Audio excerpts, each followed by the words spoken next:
Happy Wednesday. We're halfway through the week. We've made it to AMI Day 28.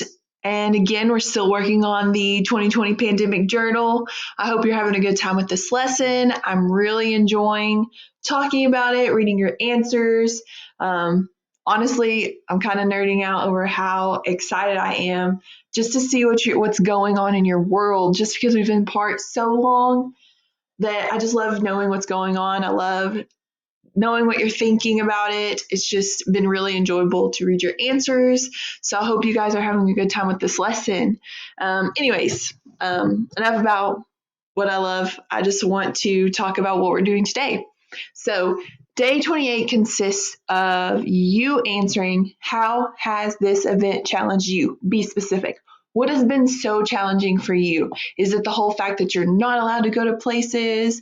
Are you going places, but you're realizing like you have to be super conscious of what's going on? Let me know what has been the biggest challenge for you through this whole thing, and then be specific. Like, I really want to know. Like I said, we are missing you guys. We want to know what's going on. We love hearing from you. Please keep up the good work on your work and answering these questions. So today you're reading chunk 9 and 10. This is a two-part reading. So part 9 says, the flu strikes far and wide. The first wave of the 1918 pandemic occurred in the spring and was generally mild.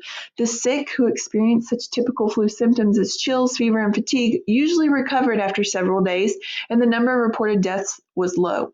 However, a second, highly contagious wave of influenza appeared in the fall of that same year. Victims died within hours or days. Their skin turned blue and their lungs filled with fluid, causing them to suffocate. It's unknown exactly where the particular strain of influenza that caused the pandemic came from. It became known around the world as the Spanish flu because Spain was one of the earliest countries to be hit hard by the disease.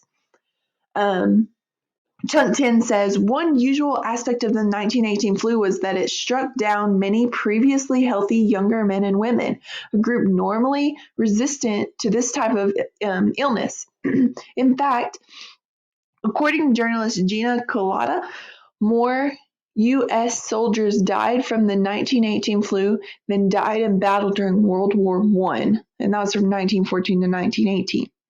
Although the death toll of the 1918 flu is often estimated at 20 million to 50 million victims worldwide, other estimates run as high as 100 million. The exact numbers are impossible to know due to the lack of medical record keeping in many places. What is known, however, is that few locations were immune. In the U.S., victims ranged from residents of major cities to those of remote Alaskan communities.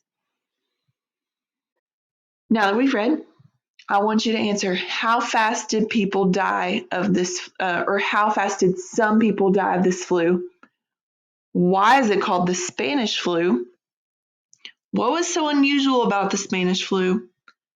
Why do you think it was hard back then to figure out the exact death toll?